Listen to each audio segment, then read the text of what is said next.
Today on The State of Us, what age does the gender pay gap start and why?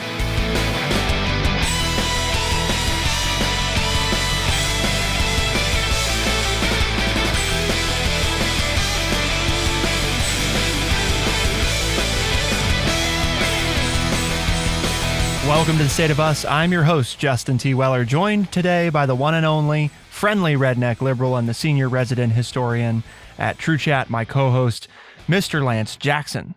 Today, we're looking at how the gender pay gap starts early, according to a recent article in the Wall Street Journal. New data is showing disparities among certain college graduates taking identical courses. So we're going to talk about what is going on here and why is this data of particular interest. One of the reasons is because it covers about 1.7 million graduates, and it demonstrates that the pay gap begins soon after they enter the workforce, even among those who are receiving the same degree from the same school. Why is that? And what else does the data reveal? Well, we're going to find out, but before we do, Lance, do we have a word of the day? We do. The word is impervious. 4 syllables, an adjective, impervious, impervious, and it means not affected by or incapable of being passed through. So it seems to me like this data has been out since I was in high school about there being a gender pay gap in America. And are we still impervious to it as a country? Is it getting better? Is it getting better? Why does it still exist? What are the reasons for this? This makes no sense at all. We're not talking, we're talking about college graduates from the same schools. What in the world is going on here? Are we still impervious to this as a function of our society and we're just not willing to do anything about it? Or are there reasons for it? That seems to be the question. So when we look at the gender pay gap over time, I think this is important. We're using data both from the Wall Street Journal and Pew Research. The gender pay gap in the United States has remained stable in the most recent years, but is narrower among young workers. So based on data going back to 1980, this is the median hourly earnings of U.S. women as a percentage of men's median, okay? So for all workers age 16 and older, so everybody 16 and older, in the 80s, women were making about 64% on average of what men made, okay? As of 2020, that number stood at 84%, so 20 percentage point increase since the 1980s. Now, when you look at workers age 25 to 34, okay, so this younger group of workers, millennials today, we go back to 1980, they were making 67% of what a man the same age made, versus today, in 2020, 93%. So it's actually better for those workers age 25 to 34 than it is for all workers collectively. Now, we could get into some serious data breakdown, but when we're talking about and that's part of what I think is difficult is in some ways, the data shouldn't be impervious to us analyzing it, but there are certain components of it that we have to be careful about because there's a lot of mitigating factors. And I think that's going to be part of the theme of today's show is there are so many different things that go into measuring this and what accounts for it that to say that there is any one single thing is very difficult. However, we're going to try to lay out some of it. And when we talk about data that's fairly comprehensive, from the Wall Street Journal, this data covers 1.7 million graduates, and it shows that the median pay for men exceeded that for women 3 years after graduation in nearly 75%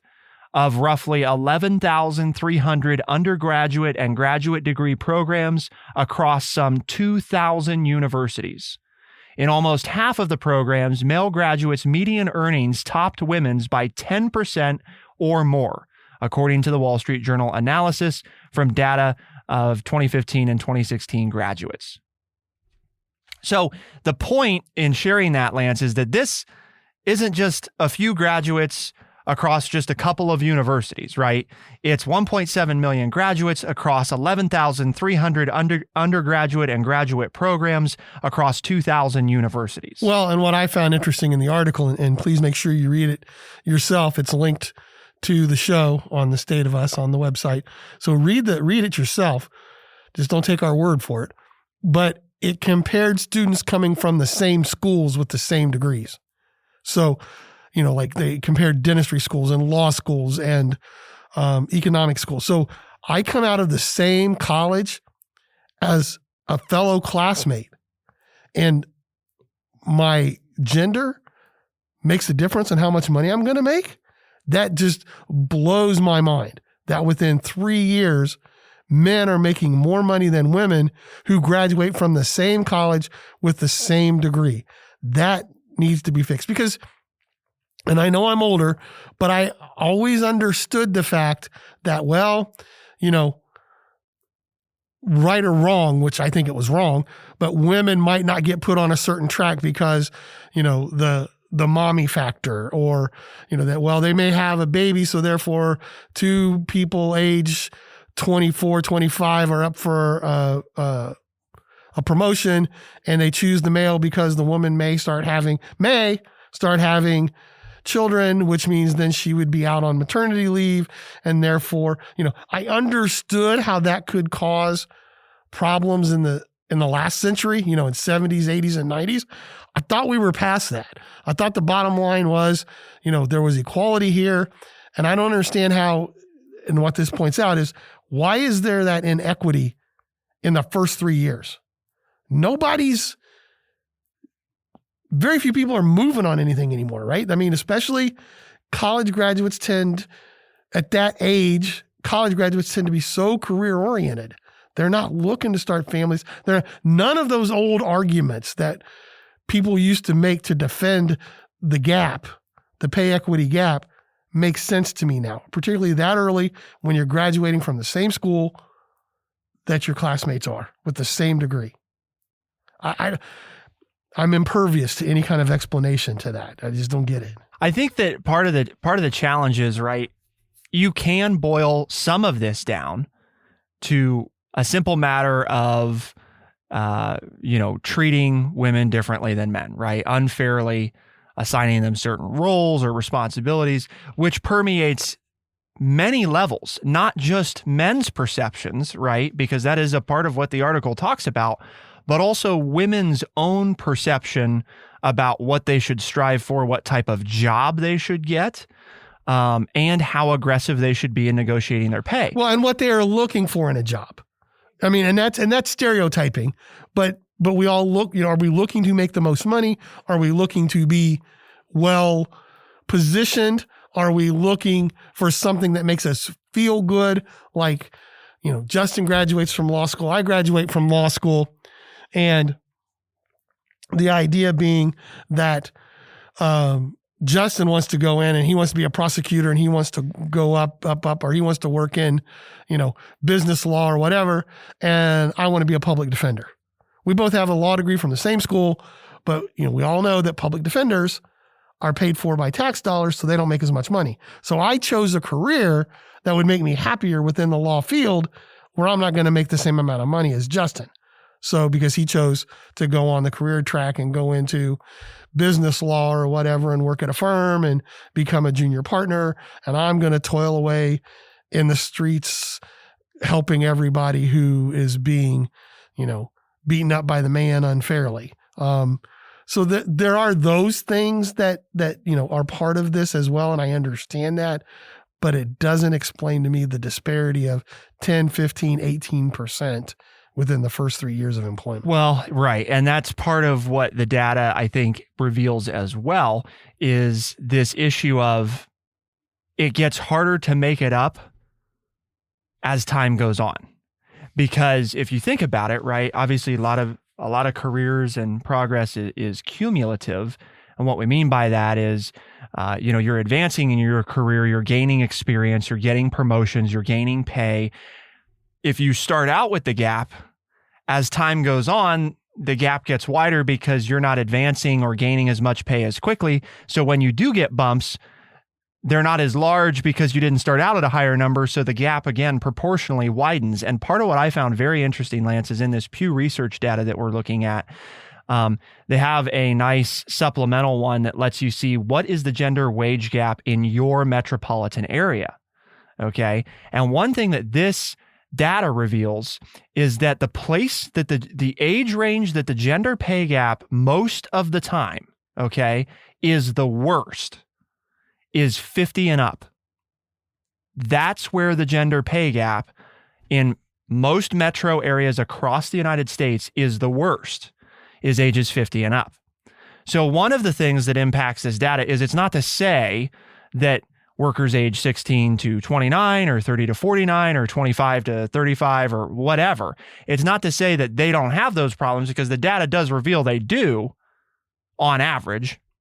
But it is to say that the single largest standout and part of the thing that affects the metric of all workers are those workers that have been in the workforce the longest, which I'm going back to saying, I'm contending that's part of my argument of understanding. You have a lot of people in the workforce, and if they started out early with that pay gap, which the historical data that we talked about earlier, right, going back to the 1980s, those 50 and up crowd, if that's when they were starting work, well, then they have a harder time catching up. Yeah, I mean, to your point, if you're, whether you're salary or hourly, but if you're you start out at $1 less an hour and you get a 3% raise and they get a 3% raise, your 3% raise isn't as worth as much as their 3% raise. And so now the gap widens. And every time they get that percentage raise, the gap gets bigger. Right. That goes on for 25 or 30 years. Then by the time you're in your mid 50s, that gap has become even bigger. So it was actually, yes, there was a gap when you started, but because of the way the raises are given out, the gap becomes larger as you get older, which is what you're pointing out here with this Pew study. And it's, and I'm going to talk a little bit about my field that I spent 35 years in, because I don't understand this, except I do have an answer as to why it could be a pay gap in education. So one thing that we're going to do is we've kind of introduced things, talked a little bit about the overall data, but let's get into some of those mitigating factors that we've touched on. What might be accounting for some of these things, and are they all necessarily bad? And anybody could say, well, the gender pay gap is a bad thing. Okay, but let's make sure that we look at these factors and come to that conclusion based on what we do know, and also talk about what remains impervious to our understanding about the gender pay gap. Keep it here on The State of Us, and we'll be right back.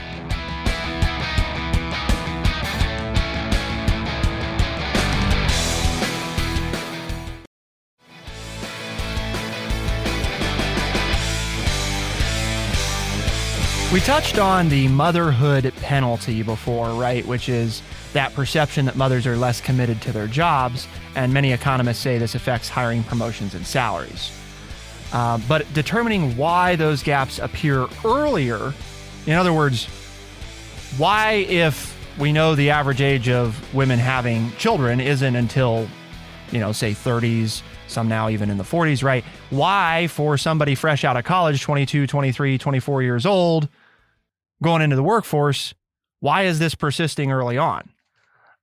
And what about the women that don't want to have children? Why? I mean, let me just be clear. Not that having children should be something that penalizes you. Okay, let's just put that out there and say that shouldn't be a reason that you don't get paid as much, because you're send your email messages to Justin, ladies. Yeah, because you're going to have children. Yeah. But I'm just saying, if what economists claim is that's the primary reason, the issue is that doesn't account for, even if we accept that at face value and say, right, okay, but then why that doesn't explain why younger women or women who aren't married or who aren't planning to have children, why are employers treating them differently? or what else might account for it. The federal data don't account for such factors as recipients of the same degrees seeking different types of jobs and career paths. Lance mentioned this in the first segment, some of which pay far more than others. Studies have shown that men tend to negotiate salaries more aggressively than women, and women at times shy away from ambitious goals for fear of being unprepared. Even when women and men have identical academic credentials, women sometimes choose lower paying career paths, pursuing a passion rather than a higher paycheck. The data don't cover every student either. Nationwide, about 55% of undergraduates, 40% of master's students, and 70% of professional school students receive federal loans or grants from the education department. While that represents a large share of graduates at some schools, it covers only a fraction at other programs, particularly bachelor's degrees from wealthy universities with generous scholarship aid. The education department also didn't release figures for many small programs.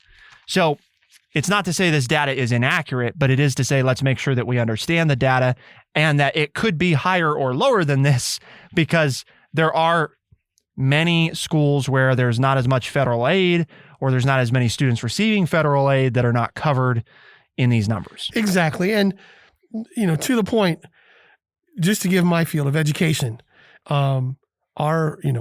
have a negotiated contract. And if you come out, you're paid on years of experience and the number of degrees that you have. And so there's no sexist bias built into the contract. If you've worked for 3 years and you have a master's degree, you make this much money. So whether male, female, whatever, if you fit that category, this is what you make. But where you could have a discrepancy in education is that when you go into administration, sometimes you make more money. And typically in the lifetime I was a teacher, there were more men involved in administration, so they make more money. So then it's skewed. So it's not, there's that little caveat that it depends on the field that you're in and how you get paid as to how this discrepancy may begin to occur, right? Because as a teacher, I'm like, well, heck, we're all paid the same. Nobody here can argue, even though most of the teachers were female teachers in our district, the way the contract was negotiated, we all made the same amount of money if we had the same degrees and we had the same years of experience. There was there was no way to get a raise over and above that, that for the teaching position itself. So, but I can see where, because of some of the caveats that you mentioned in other areas, that same caveat is there in education as to where, they could make this. Or, here's the problem, right? To what you had said in the first segment, women decided with their spouses or on their own to have a family, and they missed 2 or 3 years of teaching. So teachers my age who were female maybe missed 2 or 3 years. So they were 3 years behind me. And so they were making less money than me, even though they'd been out of school the same amount of time as me, because our society doesn't keep their pay when they go to have children. We want women sometimes to do these things and make these sacrifices, yet we don't want to make it up to them when they come back into the workplace. Well, we've talked about family leave, right? Or the notion of, and family leave being not just for women either, because we've that's the biggest change I've seen in the last 20 years is the number of fathers who are taking family leave. And then all of a sudden, when the father wants to take family leave, then all of a sudden this issue of pay equity, and I don't want to lose my place in the business, and I don't want to lose where I am in the chain of command just because I'm taking parental leave. Oh, all of a sudden it's an issue. When a woman does it, it's like, well, we're just going to push you back. And nobody said anything. But now that men have started to do that more often, there's a real pushback of, I don't want to lose my seniority just because I'm taking 8 weeks off to be home with my new child. Right. And I think, again, maybe the underlying reasons, like, for example, that now that men are doing it more frequently, it may change. It's not good that that's what it takes for it to change, but if it changes, that's good. Partly because on two fronts. One is it normalizes things, right, on the women's side, to say this isn't a thing that's exclusive to women, nor should it be, because that should be for the people in the relationship to figure out, whether it's a man and a woman or two men or two women or whatever it might be.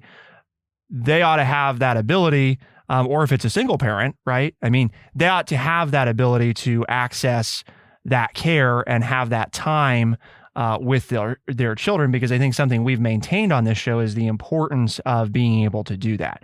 I think one of the things that was somewhat, I guess, concerning when the movement started is it kind of became this whole, well, parents necessarily don't need to spend time with their children. And I think what we've tried to contend is, no, we want to enable parents to spend time with their children in a way that doesn't sacrifice their career.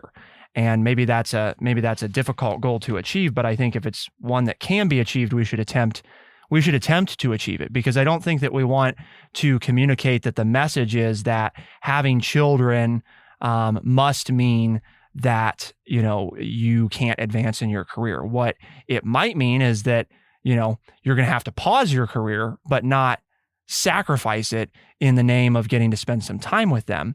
But that shouldn't be exclusive to women, nor should it be exclusive to men. It ought to be something that everybody has access to if having children is something they want to do. But likewise, part of what the data is talking about too is there's a lot of women who don't have children who are still facing this. So it's not exclusively tied to the fact that, they may one day have children. And I think that the other thing that's important to point out is that among those with undergraduate degrees, women out-earned men in just 4 of the 20 most popular areas of study, including design and communications. The Education Department data includes information about the early career median pay for the individual programs. The Wall Street Journal used those figures to calculate estimates of median salaries across broad fields. For example, women who studied English out-earned their male peers by about 6%, which was the widest disparity favoring women. Men's pay topped women's by at least 10% in 8 of the popular fields, including business, the most common undergraduate major. Across those 20 fields, men and women's pay came closest to parity in economics, where women earned 1.4% more than men. And I thought this quote, sums up some of what we've been trying to say, Lance. There is no neat, tidy explanation for the early pay disparities, said Francine Blue, a Cornell University labor economist. Because there's a lot of mitigating factors. And I think the one that we touched on some, right, but that is also important to note, and the article talks about this as well, is several women said in interviews that the mission-driven work appealed to them, outweighing the draw of a higher law firm salary. This is specifically women seeking law degrees. Quote, with corporate law, I could make all the money in the world, but I'd rather get some kind of fulfillment from my job, said 2018 Michigan law graduate Selena Alonso, a public defender who earns $86,000 in Seattle. Again, anecdotal evidence, but speaking to, and this is one of those where you don't want to make broad generalizations, but as far as societal trends goes, right, even if it's changing, I think there still tends to be that mantra for your stereotypical guy to go be quote unquote successful. And what does that mean? Make as much money as you can, get as far in your field as you can, be the man's man, so to speak. And that's a societal built-in sort of mindset thing. And for women, it's more about, again, societal trend thing. I'm not saying it should be. I think it's more about, are you happy? Are you fulfilled? Are you making the world better? Tends to be the things that, at least historically as a society, we've communicated. Hence, are you raising children, preparing the next generation? Are you teaching? Are you doing the things that don't make as much money? Less, are you climbing the ladder and doing anything possible to make as much money as possible? And I think to that point, even if society is changing, the people who are controlling the purse strings, who are giving the raises, who are giving the promotions, still think like you just said. So I think I would be comfortable to say that among young people, that idea that you described is changing and is not there as much. And people cross both lines. Men are now looking and, well, I want a job that fulfills me. And there are more women who are saying, I'm going to go after the career and the money. So I think in the younger generation, the ones I've talked to, I think we're seeing that more not be the way it used to be. But my point is that people who are making the decisions on pay are still looking at those workers that way, which could lead to this disparity at a younger age. And I think therein lies the problem. And maybe the hope would be the gap is closed in the last 30 or 40 years, that in the next 30 or 40 years, when these young people who are entering the workforce now, who have different disparative ideas, they're going to be in charge. Maybe this will finally be gone. God, why is it taking so long? But, I don't know. There's holding out hope that eventually this is not an issue, that there is no pay gender gap. Is the wage gap, the pay gap, impervious? Well, maybe, but let's keep talking about it. Keep it here on The State of Us. We'll be right back.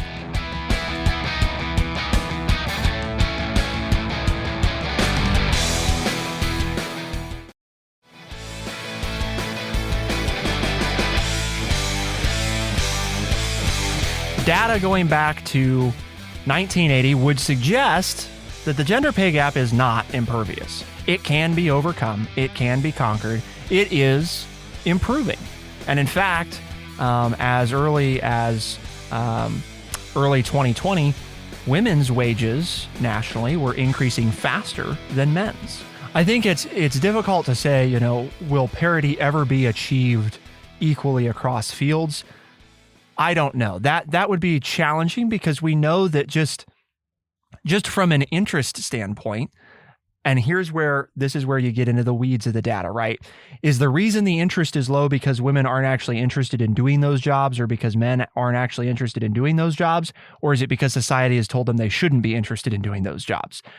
I don't mean that as a rhetorical answer. I think that it's honestly one of those things that we can't know until after you've hopefully broken down some of those stereotypes and had years where you can actually measure that data. I don't think that there's anybody out there who can easily say that it's always the case that the reason that more women aren't interested in a career is because they're not expected to be interested in it. Is that the case sometimes? Absolutely. Is it always the case? No. One of those fields where we've seen a big change, right, is nursing, for example. Used to be almost an exclusively female-dominated industry. And as society has evolved, the need for nurses has expanded. It is increasingly common to find many males who are nurses. At the same time, though, there are other fields where sometimes the pay is very similar, but there's just not as many who want to go into that field as others. One example and it's of personal interest to me, is aviation. Historically, obviously, it's been largely dominated by males who are pilots. And it's an industry where they've struggled to figure out why more women aren't interested in being pilots. I've met some amazing women who are pilots who are way better pilots than I am.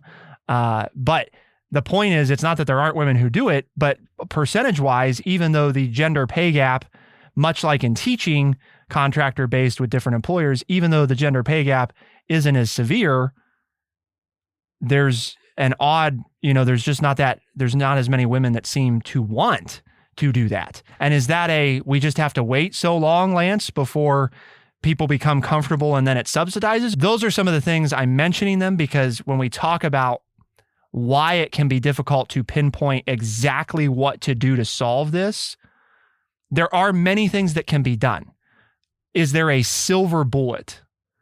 I haven't heard of one that's easy to embrace because I'm not sure that any of the silver bullets, quote unquote, silver bullets, really address all of those many factors. A quote from Monica Thompson, who's the executive director of University Career Services at the University of Houston, said her team regularly warns recruiters about implicit bias and addresses what she calls the F word, fit. Ms. Is it the Thompson, right fit for you? Right. Ms. Thompson said some recruiters justify not hiring certain individuals because they aren't the right fit. What they really mean is, she said, is that a student doesn't look like a person they're used to hiring for that type of work. So that's my point that you reiterated for me, is that this may be going on and people are starting to address it in this, and, with her recruiters and her, in her career service office, they're doing this and making people aware of it. And then hopefully when these people that are going into this field, as more women go into certain fields and more men go into other fields that are typically have been for women, that this will break down. And when this breaks down and we get rid of our stereotypical brains that say, well, this is who I'm looking for this job, and this is who I'm looking for this job, and we just say, it really makes sense. If I want the best business possible, I want the best worker. And I don't care whether they're 6'4" or 5'2", or whether they wear a suit and tie, or they wear jeans, or they wear a skirt, or none of that matters. Are they making money for me? Are they doing a good job? Are they reliable? All that other stuff is, I don't care. I don't care if they're purple, green, red, blue, what their skin color is. None of that matters. I just want a worker. We bring our stereotypes and our biases to it, whether we want to or not. But I think the more it gets broken down, at least in my lifetime, is it perfect? Have we done a great job? No, I know we as boomers take the hit. Every problem in society is our fault. I get it. But I will tell you that, folks, you heard it here first. No, I said we take the hit. I'm not saying it is. I did not say it is. Oh, okay. But your generation blames us for every problem on the face of the earth. Doesn't your generation blame our generation for No, I don't blame anybody. It's all me. Okay. It's just you. It's just me. No other. And if something's wrong in my life, it's my fault. I got to fix it. Too bad more millennials don't have that attitude. But the point is, I have seen the improvement in the last 40 years in this. Is it where it should be? Not at all. Okay. As we've said many times on this show, as I said, I got a wife, I got 2 daughters, right? I'm surrounded by women. This pisses me off more than anything else, is that my wife and my daughters are going out there and busting their butts and working as hard as anybody else. And they're making 18 cents on the dollar less. They're making 7 cents on the dollar less. Are you kidding me? Just for the very fact of being a female? That's stupid, folks, and that's wrong. Okay. So this is near and dear to my heart, but I will honestly say, at least they're not making 36 cents less. That's not good. Okay. So it has improved. It's not as good as it should be. It shouldn't have ever existed at all, but it has gotten better. So my hope is that in the next bit of our stereotypical brains that say, well, this is who I'm looking for this job, and this is who I'm looking for this job, and we just say, it really makes sense. If I want the best business possible, I want the best worker. And I don't care whether they're 6'4" or 5'2", or whether they wear a suit and tie, or they wear jeans, or they wear a skirt, or none of that matters. Are they making money for me? Are they doing a good job? Are they reliable? All that other stuff is, I don't care. I don't care if they're purple, green, red, blue, what their skin color is. None of that matters. I just want a worker. We bring our stereotypes and our biases to it, whether we want to or not. But I think the more it gets broken down, at least in my lifetime, is it perfect? Have we done a great job? No, I know we as boomers take the hit. Every problem in society is our fault. I get it. But I will tell you that, folks, you heard it here first. No, I said we take the hit. I'm not saying it is. I did not say it is. Oh, okay. But your generation blames us for every problem on the face of the earth. Doesn't your generation blame our generation for No, I don't blame anybody. It's all me. Okay. It's just you. It's just me. No other. If something's wrong in my life, it's my fault. I got to fix it. Too bad more millennials don't have that attitude. But the point is, I have seen the improvement in the last 40 years in this. Is it where it should be? Not at all. Okay. As we've said many times on this show, as I said, I got a wife, I got 2 daughters, right? I'm surrounded by women. This pisses me off more than anything else is that my wife and my daughters are going out there and busting their butts and working as hard as anybody else. And they're making 18 cents to the dollar less. They're making 7 cents on the dollar less. Are you kidding me? Just for the very fact of being a female? That's stupid, folks, and that's wrong. Okay. So this is near and dear to my heart, but I will honestly say, at least they're not making 36 cents less. That's not good. Okay. I mean, so it has improved. It's not as good as it should be. It shouldn't have ever existed at all, but it has gotten better. So my hope is that in the next 15 or 20 years, the next generation of men and women don't have to face these biases and stereotypes. I think part of what you touched on, I wrote it down while you were speaking, reminds me of a book and authors that we had on the show once, and it was more specifically about race, but it's very similar. It's what they refer to as unconscious bias, right?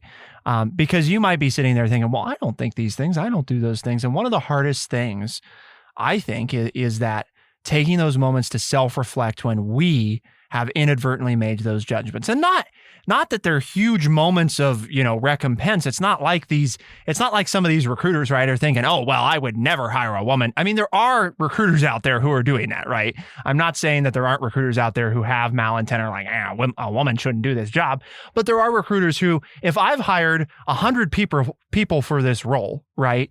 And like, let's say it's some, dirty coal mining job. And the people that I'm used to hiring are men who are white, who are 32 to 40 years old, kind of burly looking. If that's 98 of the men that I've hired for this job, because that's who's applied, and then a 5'1" black female comes along and wants to do this job, she may be every bit as capable, but I have an unconscious bias of who do I believe can do this job? Well, the people that I've seen who I've hired who do this job are who I think can do it. This person shows up and now it's like, what? You may not be thinking that you're doing something sexist or racist, right? But our brains work by developing patterns, right? That's a huge part of what humans do is we try, even when we shouldn't, to assign patterns. It's part of the way, and neuroscientists can explain this a lot better than I can, right, Lance? This is part of the way that we process information quickly. It's part of the way biologically our brains work, is we try to bucket items, right? That's also why, folks, it's one of those things, why do we see people in all kinds of things? Or why do we try to assign human attributes to animals? Or it's part of how our brain interprets and works with the world. We try to apply patterns so that we can quickly categorize information and then make decisions off of that, which most of the time is good. In this case, it's bad because it leads to exactly what Lance is talking about, which is not necessarily the biggest share of people are not the people with malintent. It's the ones doing it and not even knowing that they're doing it, right? If you pointed out to them they were doing it, many of them would be like, I'm not doing that. I would never do that. I'm not trying to do that at all.